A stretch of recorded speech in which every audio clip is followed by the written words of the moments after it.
In late August 1992, as the outer bands of Hurricane Andrew battered northern Mississippi, 13-year-old Leigh Occhi vanished from inside her own home during a narrow 45-minute window. When her mother returned, the front door was open and Leigh was nowhere to be found. But what began as a sudden, baffling disappearance would take an even stranger turn when a mysterious package arrived in the mail weeks later, containing evidence that held crucial clues to her fate. This is the story of Leigh Occhi. Leigh Marine Occhi was born on August 21, 1979, to Donald Occhi and Vicki Felton.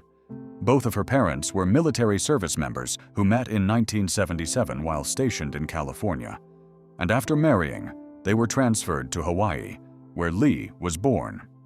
But by 1981, the marriage had dissolved, prompting Donald to relocate to Germany, while Vicki moved with young Leigh to the quiet community of Tupelo, Mississippi, best known as the birthplace of Elvis Presley. Despite the distance, Donald and Leigh maintained a tight bond, with Leigh frequently traveling to Germany, eagerly immersing herself in the culture and picking up the language. Following Donald's return from deployment in Operation Desert Storm in 1991, he was stationed at Fort Myer, Virginia, allowing the two to spend even more time together outdoors, target shooting, and four-wheeling. In Tupelo, Leigh lived with her mother at 105 Honey Locust Drive, a quiet ranch-style home tucked at the end of a cul-de-sac. Vicki had previously married Barney Yarborough, though the couple separated in the summer of 1992, with Barney moving out into his own apartment. To those who knew her, 13-year-old Leigh was bright, kind, and deeply fond of animals, spending much of her time horseback riding at a local stable. Though intelligent and academically capable, particularly in mathematics, Leigh sometimes struggled socially due to hyperactive behaviors like fidgeting, which left her feeling isolated from her peers. However, that summer brought a bright spot: an 11-year-old boy named Jordan Morse, who lived nearby and attended a different school. Connected by their shared difficulty with making friends, the two spoke nearly every day on the phone. Based on most accounts, Leigh was a happy child and was loved dearly by all those around her. On August 26, 1992, 13-year-old Leigh spent the evening with a few friends before returning home around 8 p.m. Finding the front door locked and her mother not yet back, she walked through the neighborhood to see if she could wait inside a neighbor's house. Leigh was comfortable on her street, knowing many of the residents well. So, at around 8:45 p.m., she knocked on the door of her neighbor, Mitzi Phillips, explaining that she was locked out. Mitzi welcomed her in without hesitation, but just a few minutes later, seeing her mother arrive home, Leigh said goodbye and headed back to her house. Mitzi would later recall that Leigh was cheerful, talkative, and acting completely normal. But that night, the outer bands of Hurricane Andrew began moving across Mississippi, having already battered Florida and Louisiana. Though the storm had been downgraded, severe weather forecasts predicted intense thunderstorms overnight into the next day. Frightened by the thunder, Leigh decided to sleep in her mother's bed. The following morning on Thursday, August 27th, Vicki woke up at around 6:45 a.m. to find Leigh sleeping soundly beside her. Vicki took a shower, and by 7 a.m., Leigh was awake. Vicki stepped outside briefly to grab the morning paper, and the two sat down to eat breakfast together and discuss their plans. Because the new school year had not yet started, Leigh was scheduled to attend an open house at Tupelo Middle School later that day with her grandmother, followed by a family dinner out that evening. Just before 8 a.m., Vicki left for her job at a local manufacturing plant located less than 2 miles away. Leaving Leigh home alone was a significant milestone. It was the first time the newly turned teenager had been left by herself. Arriving at work at approximately 8 a.m., Vicki borrowed a portable radio from her supervisor to monitor the worsening storm. By 8:30 a.m., with severe weather intensifying outside, she decided to call home. To ensure safety, Vicky and Leigh had established a specific code Leigh would follow to answer the phone. Vicky would dial, let the phone ring twice, hang up, and call back immediately. This signaled to Leigh that it was safe to answer, a system meant to keep her protected while home alone. However, Leigh never answered. Panicked, Vicky executed the signal once more, but the phone was never picked up. Knowing how unusual this was for her daughter, an overwhelming sense of dread set in. At approximately 8:45 a.m., Vicky left work and raced back to 105 Honey Locust Drive. Upon turning into the driveway, she immediately noticed something wrong. The garage door was open, and the automatic overhead light was still illuminated, a light programmed to switch off shortly after activation. Worse, the interior access door leading into the house was unlocked, despite Vicky having personally verified every lock before leaving that morning. Stepping inside, Vicky shouted for her daughter. The house was silent. Searching room by room, she walked into a horrifying scene. A pool of blood on the hallway floor, with blood splattered along the surrounding walls. She rushed through the house, checking the backyard shed and pool area, but Leigh was nowhere to be found. In Leigh's bedroom, her favorite blanket lay discarded in a crumpled heap on the floor. At around 9 a.m., just about 15 minutes after arriving home, Vicky dialed 911 to report her 13-year-old daughter missing. Shortly after the dispatch call went out, Leigh's grandmother, her stepfather Barney, and a local news reporter listening to scanner traffic arrived at the scene. Police officers arrived minutes later. Finding no signs of forced entry, investigators suspected Leigh may have voluntarily opened the door to someone she knew or trusted.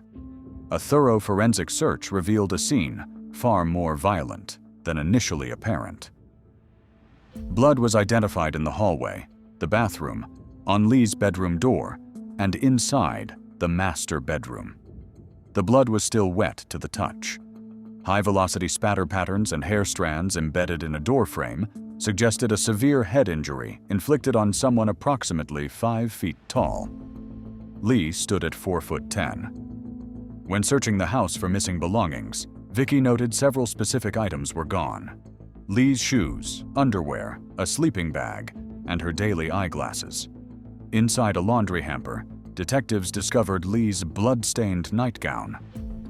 Tupelo Police Chief Bart Aguirre immediately recognized the significance of the clothing evidence, noting that the pattern of blood dripping downward onto the nightgown pointed toward a severe injury above the neck. This was further supported by a fist-sized pooling of blood on the living room carpet, indicating Leigh had been unconscious on the floor for a period of time. Although forensic DNA testing in 1992 was not yet advanced enough for an immediate match, the presence of type O blood, the same as Leigh's blood group, combined with the biological evidence, led investigators toward a grim preliminary conclusion. Leigh had suffered a violent assault inside her own home. It gives us a feeling that there was a act of violence there. That's all we know right now. Of course, that would tell anybody that foul play was probably involved, but nothing indicating that there was a car in or around the area. In the master bathroom, evidence of a rushed cleanup emerged. Blood was found inside the sink, accompanied by a faint pink haze wiped across the countertop. The attempt to clean the crime scene struck investigators as highly unusual. Statistically, opportunistic strangers rarely risk remaining at a violent scene to clean up, a detail that subtly pointed toward a perpetrator who felt a personal need to cover their tracks. When questioned about her daughter's clothing, Vicky stated that Leigh had been wearing her nightgown when she went to sleep.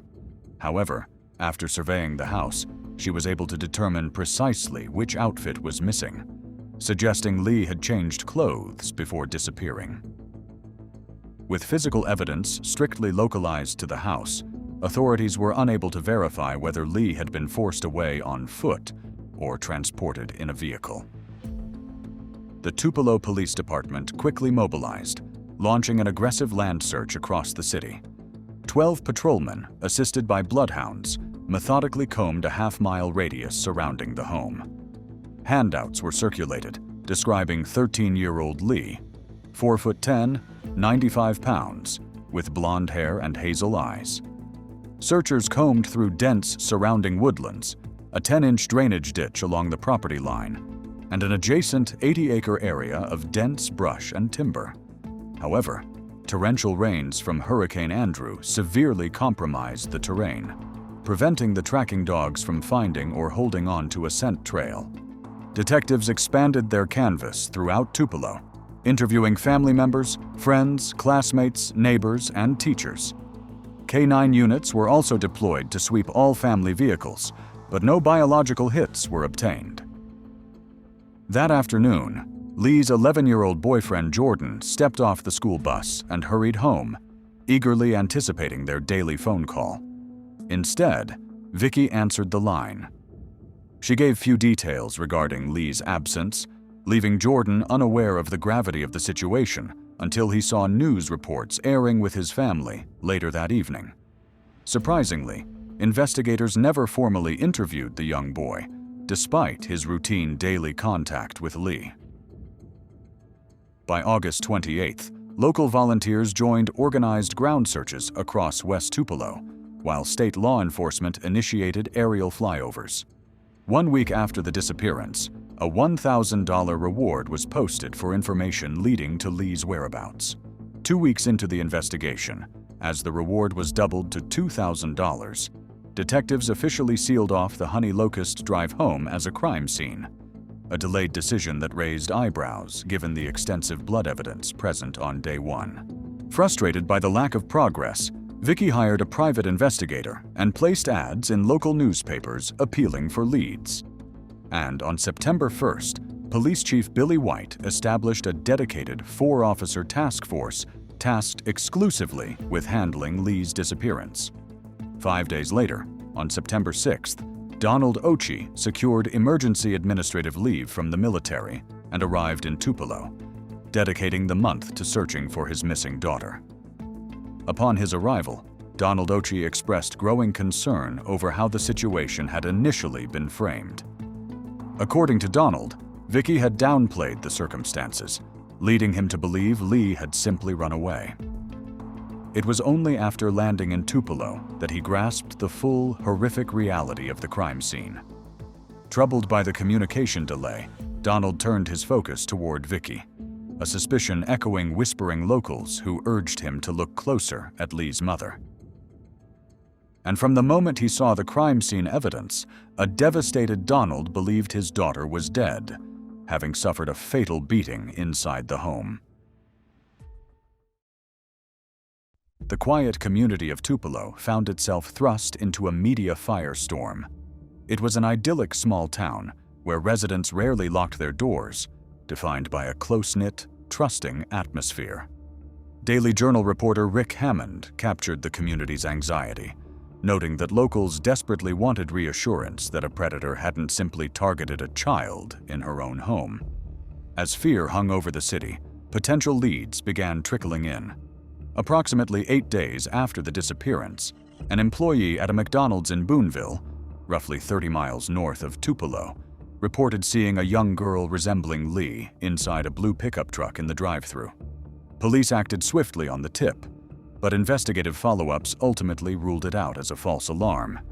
Attention then turned toward Vicky's estranged ex-husband, Barney Yarborough. The couple had recently separated, and rumors circulated alleging Barney had been aggressive toward Leigh. Local whispers even claimed Leigh had once shown up to school with bruises and a black eye, though school officials and police could not corroborate the claims. With rampant speculation threatening to derail the integrity of the investigation, Police Chief Billy White took unprecedented action, issuing a strict gag order prohibiting officers from leaking case details. Then, on September 9th, nearly 2 weeks after Leigh vanished, the case took its most bizarre turn yet.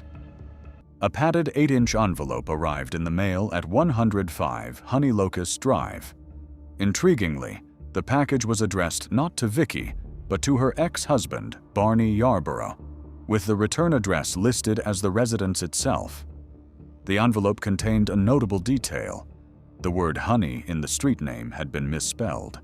Adorning the front were stamps, double the necessary postage, and inside lay Leigh's eyeglasses, missing from the residence since the morning of her disappearance. The postmark indicated the package had been mailed from nearby Boonville. Recognizing the grave implications, local law enforcement called in the FBI. The evidence was rushed to the State Crime Laboratory for forensic DNA and handwriting analysis. However, investigators quickly hit a wall. The sender had used water on the stamps rather than saliva, preventing the recovery of viable DNA. Police Chief Billy White suspected the mailing was a deliberate tactic designed to confuse detectives and misdirect the investigation. Meanwhile, suspicion surrounding Vicki continued to grow. When locals urged Donald Occhi to look closer at his ex-wife, he admitted he was already questioning her actions, though he remained uncertain of her involvement. Authorities invited all three primary adults, Donald, Barney Yarborough, and Vicki, to polygraph examinations. Donald passed his test without indication of deception. Combined with verified military records confirming he was stationed in Virginia at the time of the disappearance, he was officially ruled out. Barney also cleared his examination after extensive questioning, maintaining full cooperation despite suspicion surrounding him regarding potential abuse of Leigh. And supported by a verified alibi, Barney was likewise eliminated as a suspect. Vicki, however, underwent 3 separate polygraph examinations administered by 3 different examiners and failed all 3. Independent experts analyzing the chart printouts concluded she exhibited clear indicators of deception. Vicki defended the results, attributing her physiological responses to the immense grief and trauma of losing her daughter. While she was not charged or named an official suspect, the failed examinations placed her firmly at the center of investigative interest. As months passed without a breakthrough, Donald worked tirelessly to keep his daughter's case in the public eye. He printed missing person flyers, distributing them to long-distance bus terminals, interstate truck drivers, and local storefronts, while registering Leigh's profile with the National Center for Missing and Exploited Children. Then, on November 9, 1993, a potential breakthrough emerged. A human skull had been discovered in a soybean field in nearby Monroe County, and a dentist brought in by the state medical examiner's office initially identified the remains as belonging to 13-year-old Leigh. However, upon hearing the news, Leigh's primary dentist contacted officials to ensure her most recent dental charts were utilized for comparison. The review revealed a critical error. The initial identification was incorrect. Further forensic examination confirmed the skull actually belonged to Pollyanna Sue Keith, a 27-year-old woman who had disappeared in March of that same year. The devastating misidentification left Leigh's family shattered. Donald later described the emotional roller coaster as the single most difficult ordeal they had endured throughout the entire investigation. In August 1997, investigators publicly announced that they had identified a primary suspect in the case, though they declined to release a name. Years later, facing a complete lack of leads, Tupelo detectives revisited potential physical search sites near the home. At the time of Leigh's disappearance, the Tupelo Public Works Department had been installing drainage gravel at the end of Honey Locust Drive, work that was temporarily halted due to Hurricane Andrew before being completed shortly after. Fearing Leigh's body might have been inadvertently covered or buried during construction, investigators excavated the entire site and deployed cadaver dogs. However, the search yielded no physical evidence. And in September 2016, detectives officially recorded a formal statement from a local resident who claimed to have witnessed a suspicious interaction the morning Leigh vanished. The witness reported driving near Honey Locust Drive during the pouring rain when she passed an adult male walking alongside a young female. She described the man as relatively short, slender, with graying hair and a scruffy beard, wearing a green military-style jacket, a physical description that closely mirrored Barney Yarborough. The witness recalled initially slowing down to offer them a ride in the storm. However, as her vehicle approached, the man pulled his hood low over his face, wrapped his arm tightly around the girl, and pulled her close. The witness noted that while the young girl did not appear visibly injured, she looked frightened. Though the witness called local non-emergency dispatch shortly after Leigh was reported missing, her tip was never followed up on until 2016, 24 years after the event. As time passed, the active investigation stalled, hindered by a lack of definitive physical evidence linking a specific suspect to the crime scene. In a 2009 interview, Vicki maintained hope, stating that without physical recovery, she refused to accept that her daughter was dead. Donald, however, expressed a more solemn reality, stating, "I don't know if we will ever find out what happened." With the official investigation remaining stagnant, true crime analysts and investigators continued to focus on three primary theories regarding Leigh's fate. The first centers on Leigh's mother, Vicki. The unresolved questions surrounding her timeline, along with her failed polygraphs, have kept her at the center of public speculation.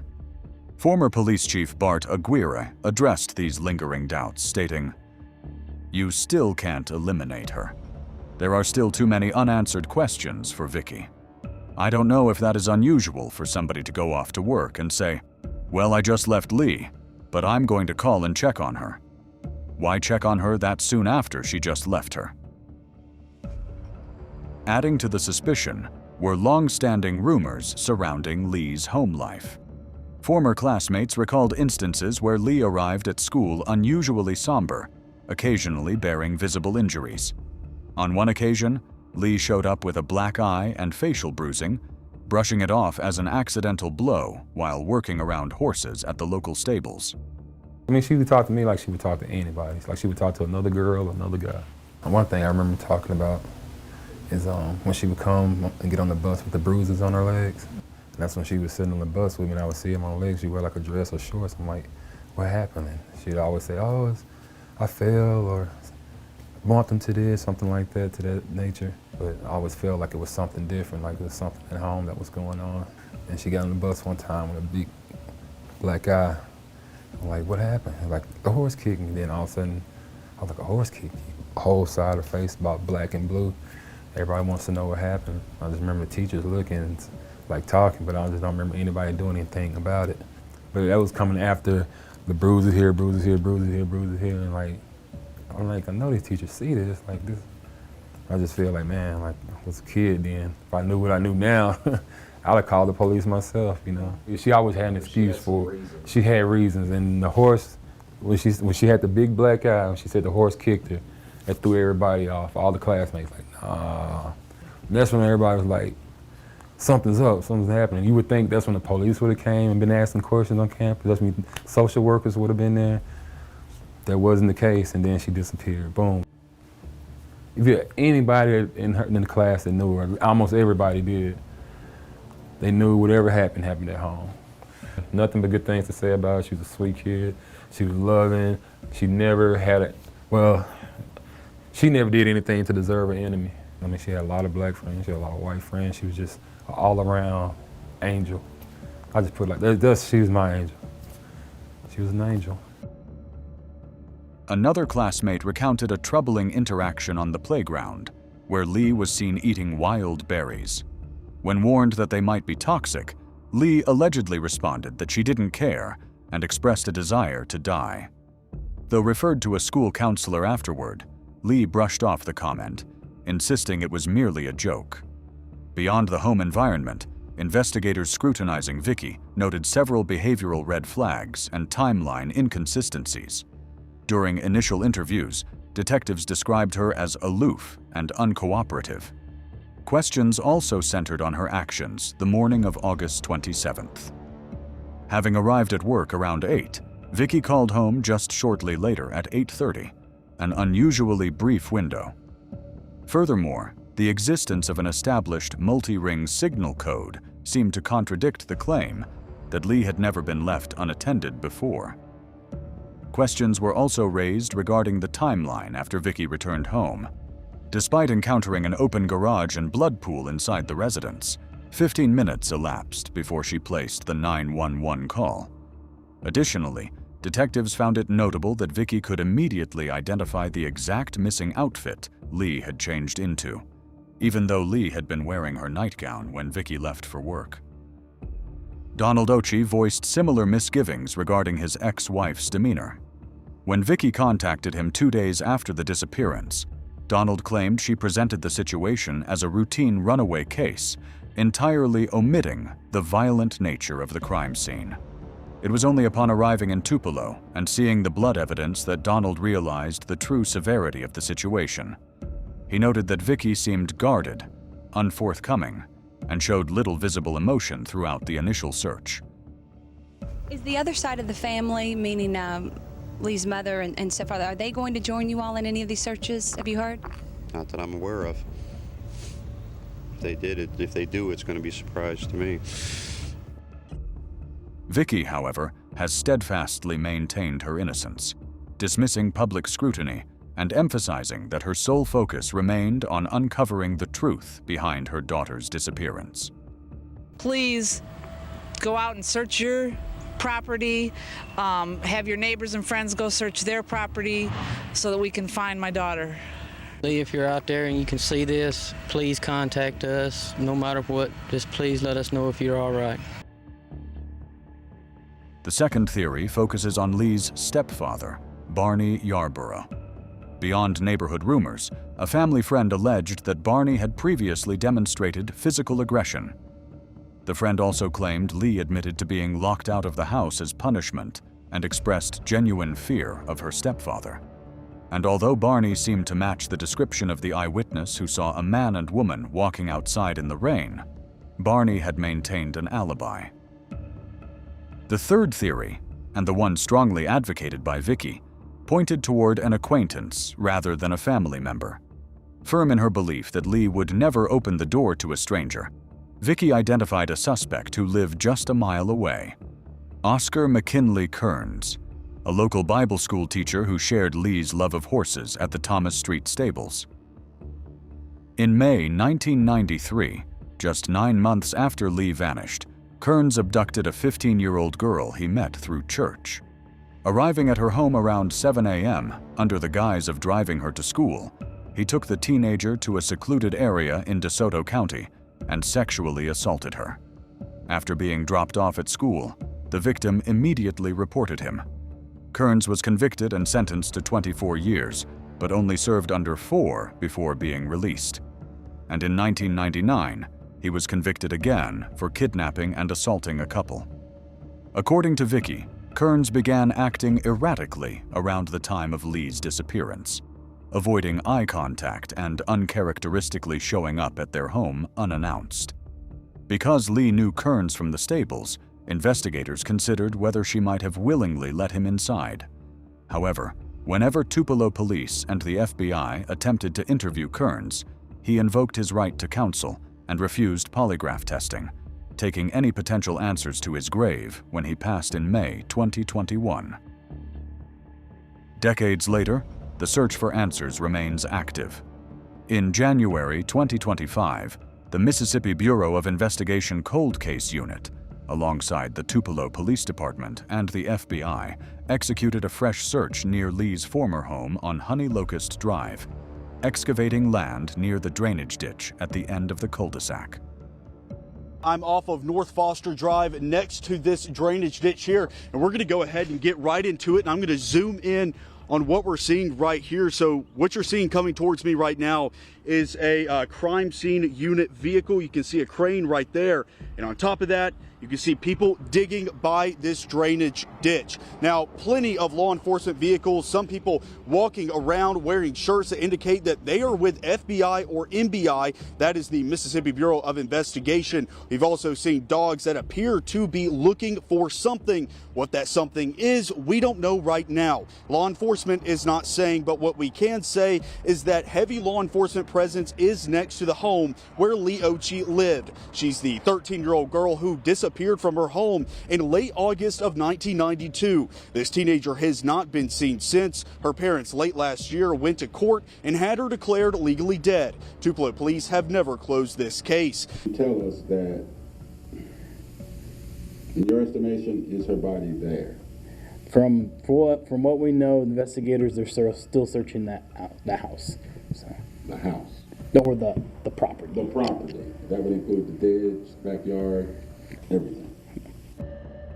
State officials affirmed that while specific findings could not be disclosed, law enforcement remains dedicated to pursuing every lead. Over 30 years after a 13-year-old girl vanished into the stormy Mississippi morning, the mystery of Leigh Occhi endures, shadowed by haunting, unanswered questions. But until those answers surface, Leigh's family remains suspended in time, waiting for the single missing piece of evidence that will finally bring her home.